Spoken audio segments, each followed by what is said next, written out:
The Chronicles of Prydain by Lloyd Alexander. Book 3, The Castle of Llyr. Chapter 12, The Tomb. The bard, like Taran, had dashed headlong into the wall and now struggled to his feet. Gurgi's yells rang above the screeching of the bats. Prince Rune stumbled to Taran's side and threw his weight against the immovable rock. The bauble had rolled into a corner, but one glance in the light of the glowing sphere showed Taran there was no other way in or out of the chamber. "Glue!" Taran called, pushing with all his strength at the blocked passage. "Let us out! What have you done?" While Gurgi, jabbering furiously, beat his fists against the unyielding stone, Taran plunged against it once more. Beside him, he heard Prince Rune gasping with his own efforts. Fluider shoved and heaved mightily, losing his footing and sprawled to earth. "Little worm!" the bard shouted at the top of his voice. "Liar! You betrayed us!" From the other side of the stone came Glue's muffled voice. "I'm very sorry. Forgive me. But what else am I to do?" "Let us out!" Taran demanded again, still straining to move the rock. With a sob half of anger and half of despair, he dropped to earth and scrabbled desperately at the loose pebbles. "Move aside, heavy stone, evil, wicked little giant!" shouted Gurgi. "Take away lockings and blockings, or rageful Gurgi will smack you with your great feeble head!" "We would have done you a kindness," Taran cried, "and you repay us with treachery." "I say that's true enough," called Prince Rune. "How do you expect anyone to help you if they're buried in here?" Faint though it was, a sobbing sound drifted from beyond the blocked passage. "Too long," moaned the voice of Glue. "Too long. I can wait no more in this ghastly cave. Who knows whether Dalbin would care about my fate? Very likely he wouldn't. It must be done now. Now!" "Glue!" Taran said, forcing himself to be as calm and patient as he could, for he was convinced the giant had taken leave of his senses. "There is nothing we alone can do for you, or we would have done it before this." "But there is, cried Glue. "You shall help me with my potions. I'm sure I can brew another one to bring me back to size. That's all I ask. Is that too much?" "If you want us to help you, cook up more of those dreadful messes you fed the lion," called Fluider. "You're taking a curious way to win our friendship." The bard hesitated, and his eyes widened in sudden dismay. "Great Bellin," he murmured, "as he did with Lion?" Even as the bard spoke, Taran's legs began to quake, for the same thought had occurred to him. "Fluider," he whispered. "He is indeed out of his wits. This cavern has driven him mad." "Not a bit of it," replied the bard. "It makes excellent sense. In a nasty, horrible fashion. He has no one else to try his concoctions on." He pressed to the stone and cupped his hands around his mouth. "You shan't do that, you wretched sniveling worm!" he shouted. "We won't swallow your evil stews, even if you starve us. And if you try to cram them down our throats, you'll learn that a flam can bite." "I promise," pleaded Glue. "You won't have to swallow a thing. I'll take all the risks myself. Terrible risks they are, too. Suppose I should turn into a puff of smoke and blow away. You never know when you're dealing with such recipes. It could happen." "I wish it would," muttered Fluider. No, Glue went on. "This won't hurt you a bit, you can be sure. It won't take more than a moment of your time, half a moment. And I shall only need one of you, only one. You can't say that's asking too much. You can't be so selfish." Glue's voice had risen to a frenzy, and he had begun shouting and wailing so loudly and rapidly Taran could barely make out the words. But as he listened, Taran felt the blood drain from his heart. A chill held and shook him as Glue babbled on. "Glue!" he cried, despair welling up in him. What do you mean to do with us? Please, please try to understand, returned Glue's voice. It's my only chance. I'm sure it will work. I've thought it over carefully ever since I've been in this awful hole.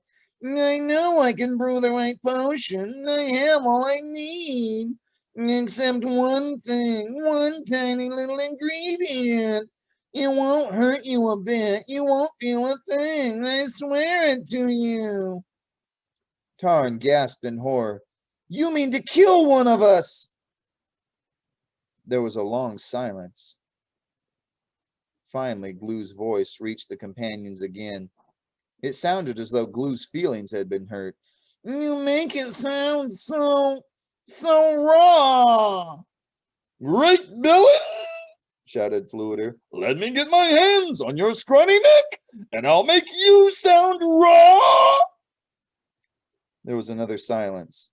Please, said Glue faintly. Try to look at it from my side. Gladly, said Fluider. Just push away that rock. Don't think it's easy for me, Glue went on. I'm fond of all of you, especially the little fuzzy one. And I feel dreadful about the whole thing. But there's no chance anyone else will stop down here. You do understand that, don't you? You aren't angry? I'd never forgive myself if you were. Even now, he added plaintively. I don't know how I'll ever bring myself to pick out one of you. No, I can't. I haven't the heart. Don't ask me to put myself through that torment.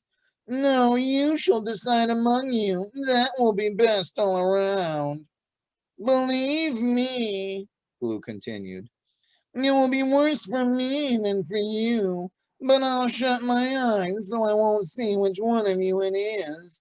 Then, after it's over, we'll try to forget about it. We'll be the best of good friends. Those of you remaining, that is. I'll lead you out of here, I promise. We'll find Lion. Oh, it will be good to see her again. And all will be well. Don't go away, said Glue. Now get a few things ready. I won't keep you waiting. Glue, listen to me, called Tarn. This is an evil deed you planned. Set us free.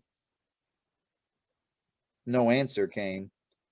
The rock did not move. Dig, friends, cried Fluider, drawing his sword. Dig for your lives. Tarn and Gurgi unsheathed their blades and, side by side, attacked the ground beneath the ponderous stone. With all their strength, they thrust into the rocky, unyielding earth. Their sword points rang on the pebbles, but try as they would, they could barely scrape away more than a shallow hole. Prince Rune sought to force his sword under the rock, but succeeded only in snapping the point off the blade. Tarn picked up the bauble. Bending to hands and knees, he scanned every portion of this prison, hoping to find some crack or tiny opening the companions could enlarge. The walls rose sheer and unbroken. He has trapped us well, said Tarn, sinking to the ground. There is but one way out, the way Glue offers us. This I consider it, said Rune. He asked for only one of us. They would leave 3 to keep searching for the princess. Tarn was thoughtful for a moment. For the first time, he said bitterly, I believed I had guessed where Mag meant to bring Arlanwe, to Caer Callur, and it's the strongest clue we have gained. Now it is useless to us. Useless? Said Rune. Not at all. We need only do as Glue suggests, and the others can be on their way. Do you expect that feeble worm to keep his word? Fluider asked angrily. I would trust him every bit as much as I would trust Mag. Nevertheless, said Rune, we can't be sure until we try.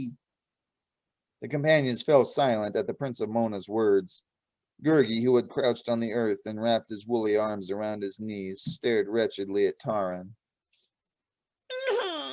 Gurgi will go, the creature whimpered faintly, though he trembled so much he could hardly speak. Yes, He will give his poor tender head for broilings and boilings. Valiant Gurgi, murmured Taran. Indeed, I know you would give up your poor tender head. He patted the frightened Gurgi. But there is no question of that. We must stand together. If Glue wants a life, he shall pay dearly for it. Fluider once more began digging and chipping at the rock. I agree with you entirely, He said. We must stand as one, to the extent that we have any choice at all. As soon as that little fellow comes back, don't drat and blast! I don't know why I keep thinking him as a little fellow, except that he impresses me that way, no matter what his size. He'll surely seize one of us. He hasn't the honor of a flea or the heart of a gnat, and he's desperate. If we fight him, there's a good chance all of us shall be slain. You cannot mean we should take Glue's bargain, said Taran.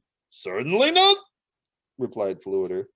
I shall stand sword in hand and smite the little fellow about the knees, since I can't reach his head.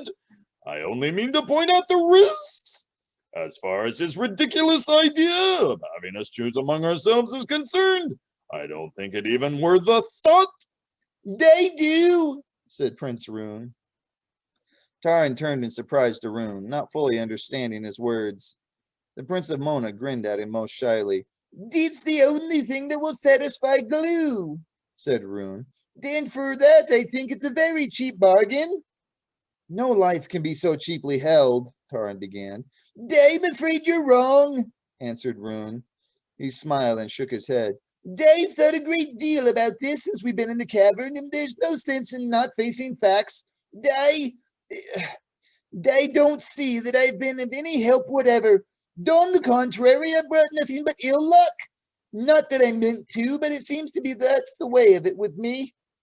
So if any one of us can be dispensed with, why, I should have to say that person is, well, myself. It's true, Rune quickly went on, disregarding Taran's cry of protest. I'm delighted to be of some use for once, especially if it would help a long way. I assure you I don't mind in the slightest. As Glue says, it will only take a moment. There's not one of you who wouldn't give up his life for a companion, Rune added. Fluider Flam offered his life for ours in Lion's Lair. Even now, poor Gurgi is willing to offer his. He raised his head. The bard, a humble creature of the forest, an assistant pig keeper. Rune's eyes met Taran's, and in a low voice he added, Can a prince do less? I doubt I shall ever really be able to measure up to being a true prince, except in this. Taran looked at Rune for a long moment. You speak of measure, he said. I had measured you as no more than a feckless princeling. I was wrong. You are a truer prince and better man than ever I believed.